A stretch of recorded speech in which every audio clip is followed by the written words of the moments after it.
Então vamos passar para o Navalny. E olha, tem muita gente que acaba não se interessando na Rússia, em peculiaridade, mas tem que se interessar pelos princípios, tem que se interessar pelo aspecto humano, pelo drama humano contemporâneo, universal, do qual falava Joaquim Nabuco, porque é inspirador, porque faz a gente refletir sobre cada uma das nossas lutas na vida, né? O que move cada um. Então, o que aconteceu hoje na Rússia é um episódio muito importante para a história de quem quer que combata regimes autoritários, sejam regimes de ditadura disfarçada, de república do escambo, disfarçada de democracia, seja com um governo populista autoritário, seja com a ditadura consolidada, com autocracia, com o que quer que seja. Então, as vozes que são silenciadas, elas podem se inspirar naquele que deu a vida pela causa, né? O Alexei Navalny. Então, hoje aconteceu o funeral e a gente passa a falar dele. Ele é o opositor do Vladimir Putin, que morreu em uma prisão na Sibéria, mesmo com as ameaças feitas pelo Kremlin. Milhares de apoiadores de Navalny se reuniram nessa sexta-feira para homenageá-lo. Quer dizer, gente corajosa que foi ao funeral, que fez homenagem ao opositor, ao crítico do tirano, que persegue aqueles que o criticam. E, obviamente, não simpatiza com apoiadores dos seus adversários. A concentração ocorreu em frente a uma igreja de Moscou, que foi escolhida para a realização do funeral, e o porta-voz do Kremlin, Dmitry Peskov, alertou sobre possíveis sanções no caso de participação em qualquer manifestação não autorizada durante o funeral. Olha só como é o regime russo. O sujeito está lá prometendo retaliação em caso de manifestação não autorizada. Então, assim, estamos fazendo uma concessão aqui de deixar as pessoas virem ao funeral, mas é caladinho, tá? Não vem fazer manifestação aqui, não. Os apoiadores de Navalny cantaram: "Você não teve medo e nós não temos medo". Olha só que frase forte. Que momento emblemático da luta pelas liberdades públicas. Vamos acompanhar o compilado que eu pedi para a produção fazer para o Papo Antagonista das imagens desse acontecimento histórico.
Tá aí, vocês viram uma grande comoção, portanto, em torno de Alexei Navalny no dia do seu funeral. E diplomatas estrangeiros, incluindo o embaixador francês na Rússia, Pierre Levy, e a embaixadora dos Estados Unidos, Lynne Tracy, foram ao local. Duda, foram registradas aí várias detenções no funeral. Quer dizer, o regime russo chegou a esse ponto de deter pessoas no próprio funeral do Alexei Navalny. Significa que mesmo depois de morto, ele incomoda o regime. Quais são os dados mais atualizados sobre essa ofensiva do tirano Vladimir Putin? Não esquece do microfone, hein, Duda? Existe uma ONG que é a OVD Info, que sempre traz essas informações. Hoje foram pelo menos 91 pessoas detidas, né? O número deve aumentar ainda, porque a OVD toma sempre esse cuidado de ir lá checar e ver se tem informação confiável. Desde a morte do Navalny, que foi 16 de fevereiro, tiveram muitas vigílias, né? Algumas manifestações mais isoladas. As pessoas iam, por exemplo, ter um monumento na Praça Lubyanka, que fica bem ali onde está o prédio, que era da antiga KGB, hoje da FSB. As pessoas iam lá e depositavam uma flor no monumento, e essas pessoas também foram presas. Então, desde a morte dele até ontem, foram 400 pessoas detidas em 39 cidades. Então, a essas 400 se somam essas 91 de hoje. E como você falou, Felipe, essa coisa das vozes silenciadas, né? Esses regimes ditatoriais, tiranos, eles querem, a repressão é brutal porque eles não querem realmente permitir que aconteçam manifestações espontâneas contra eles, né, contra esses ditadores. Mesma coisa na Venezuela. Mas isso não quer dizer que as pessoas tenham se acomodado, né? A Rússia, mesmo sob o Putin, sob repressão, já teve protestos intensos, massivos. 2011 e 2010 foram os maiores. Aliás, foi quando o Navalny apareceu bastante. E essas coisas só não acontecem hoje porque a repressão é muito forte. Agora, quando realmente tem um funeral de alguém, do Navalny, que foi realmente o cara mais corajoso em todos esses anos, que enfrentou diretamente o Putin, as pessoas realmente não aceitaram ficar em casa e foram se manifestar, né? Ainda que não seja um protesto político, só esse gesto de ir lá levar flor ou participar da fila e jogar um pouco de terra no caixão, para o regime, isso é visto como um gesto político, e aí pode trazer problema para as pessoas. Mas estão de parabéns, porque realmente é louvável a coragem dessas pessoas. Deixa, antes do Greg comentar, eu mostrar aqui o vídeo que voltou a circular hoje em razão do funeral, do Navalny, que ele deixou para o caso de ele ser morto pelo regime ou, enfim, de morrer como um perseguido e preso pelo regime. Lembrando que ele morreu numa prisão da Sibéria, onde faz um frio desgraçado, em circunstâncias obscuras, obviamente, como tudo ali que envolve o regime Putin, principalmente em relação aos seus críticos e adversários. Então, produção, pode botar aí o vídeo na tela enquanto eu vou lendo aqui a tradução. Tá aí o Navalny, vamos botar a imagem dele, tá tudo escuro, produção. Aí, pronto. Minha mensagem, se eu for morto, é muito simples. Não desista. Aqui só tenho um ponto óbvio. Não desista, você não pode desistir. Se isso aconteceu, significa que estamos excepcionalmente fortes neste momento. Quer dizer, se ele morreu, né, ele está dizendo, significa que estamos fortes, já que decidiram me matar. E precisamos usar esse poder para não desistir. Lembre-se que somos uma força enorme que está sob o jugo desses bandidos só porque não conseguimos perceber o quão fortes realmente somos. Olha que mensagem importante, nós deveríamos importar essa, hein? Tudo o que é necessário para o triunfo do mal é a inação das pessoas boas. Isso é uma frase célebre. Portanto, não há necessidade, não se deve, né, isso que ele estava querendo dizer, permanecer ocioso. Fecho aspas. Então foi isso, basicamente, que o Navalny deixou registrado nesse vídeo para a eventualidade da sua morte. Pode tirar a produção? E eu vou ler aqui também, rapidamente, o trecho do discurso da Dasha Navalnaya, que é a filha do Alexei Navalny. Colocou uma parte maior lá em antagonista.com.br, Catarina Rochamonte fez uma nota a respeito. Abro aspas aqui para Dasha. Acho que a gente tem uma foto aí dela com o pai Alexei Navalny. Desde criança você me ensinou a viver de acordo com princípios, viver com dignidade. Você deu sua vida por mim, por minha mãe, por Zakhar. Zakhar é o irmão dela, filho do Alexei com a mãe dela, né, provavelmente. Pela Rússia, quer dizer, deu a vida pela Rússia, e eu prometo que viverei minha vida do jeito que você me ensinou, para deixá-lo orgulhoso e, o mais importante, com o mesmo sorriso brilhante no meu rosto. Fecha aspas. É todo um discurso emotivo de filha na morte do pai. Agora, achei muito importante esse registro de que desde criança você me ensinou a viver de acordo com princípios. E parece que o Navalny realmente seguiu princípios até a morte. Ele preferiu a morte a se curvar ao poder, né? E isso, obviamente, tem o seu valor que precisa ser resgatado. Graham, o que você destaca? Eu destaco que não vai matar o Navalny, não vai eliminar a oposição na Rússia. Isso já ficou claro com as imagens que a gente mostrou aí do enterro dele, né? São milhares de russos que sabem exatamente o que acontece no país e que estão dispostos a se pôr também em risco, porque o governo está de olho. É um governo Big Brother. Ele marca as pessoas. É muito provável que cada uma dessas pessoas que passou lá hoje para jogar uma flor, para fazer uma homenagem, pague de alguma maneira no futuro. Mas isso não vai deter as pessoas. Eu estava lendo hoje um artigo publicado por uma das Pussy Riots, né? Aquelas mulheres que são de oposição ao Putin também na Rússia. Esse artigo foi publicado no Guardian 2 dias atrás, né? E o título é: jamais acredite que Putin não pode ser parado. Ou seja, tem gente com coragem, tem gente com princípios, e a luta vai continuar lá na Rússia, né?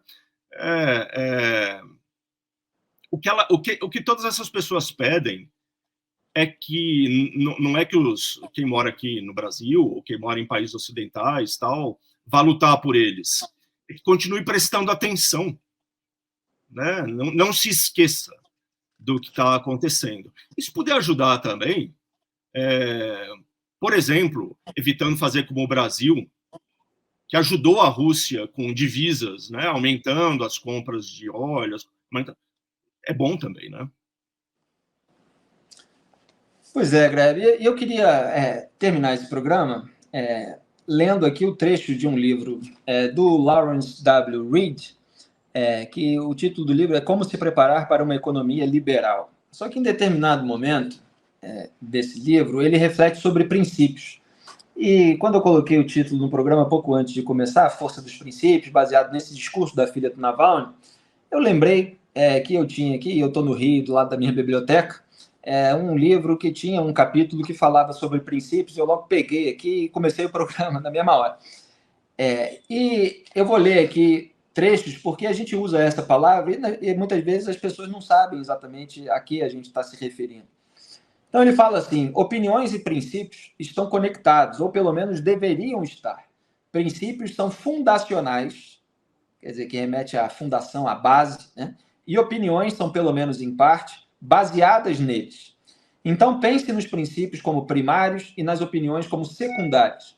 Princípios são conjuntos de regras, diretrizes, verdades fundamentais. Incluem axiomas, reflexões morais, ideais, leis da natureza e do comportamento humano, e até mesmo os princípios físicos fundamentais do universo. Você tem uma opinião sobre algo porque, em algum momento, adotou algum princípio consciente ou inconscientemente. É claro que nem todo mundo é assim, porque muita gente vende opinião por aí, etc. Mas ele depois reflete sobre isso também. Ele fala que, enfim, isso não significa que os princípios não possam mudar, e aí cita exatamente as circunstâncias em que isso acontece. E aí eu passo aqui para o momento em que ele fala assim: embora alguns encarem negativamente a defesa de princípios como um sinal de rigidez, ideologia ou, entre aspas, mente fechada, essa é apenas uma forma frequente de rejeitar os princípios do outro, enquanto nos mantemos firmes aos nossos. A maioria das pessoas admira instintivamente quem parece acreditar em algo. E aí, no caso do Navalny, a gente realmente tem muitas confirmações de que ele acreditava, de que ele deu a vida por isso e de que merece a nossa admiração. Aí ele fala sobre essas pessoas que vendem, né? O comediante Groucho Marx, é uma frase famosa dele. Groucho Marx não tem nada a ver com o Karl Marx, tá? É só o sobrenome que é igual, mas era um comediante americano. Certa vez declarou ironicamente: esses são os meus princípios. Se você não gosta deles, eu tenho outros. Que é uma ironia sensacional. E aí o Lawrence W. Reed comenta: podemos até rir disso, mas não admiramos essa postura.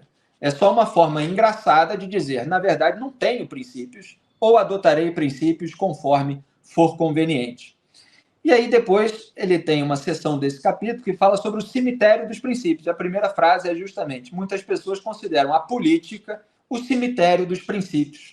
Eu paro por aqui porque isso é provado todos os dias aqui no Papo Antagonista, como a política é o cemitério dos princípios.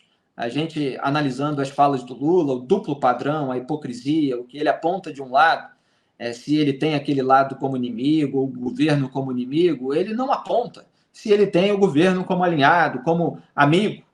Então não é baseado em princípios, não é baseado na defesa da população inocente, de mulheres e crianças, porque senão teria condenado, por exemplo, Vladimir Putin, que ordenou a invasão da Ucrânia com as tropas russas atacando, inclusive, mulheres e crianças. Não, é por outros interesses. Então, o cemitério da política, o cemitério dos princípios, que é a política, a gente tem exemplos dele diariamente aqui no Papo Antagonista, mas a gente segue princípios sem se alinhar a pessoas, grupos, governos e países, e os princípios são da busca da verdade, do conhecimento, da realidade dos fatos, da moralidade pública, do senso de justiça e tantos outros. Graeb, Duda, querem fazer algum comentário final? É isso. Gostei dessa expressão aí, a política é o cemitério dos princípios. É boa. Esse vídeo do Navalny, que ele grava, então, para o caso dele morrer, mostra claramente que ele era um cara de princípios e que ele sabia que tinha o risco, né, de morrer, né, que ele estava cutucando a onça com vara curta.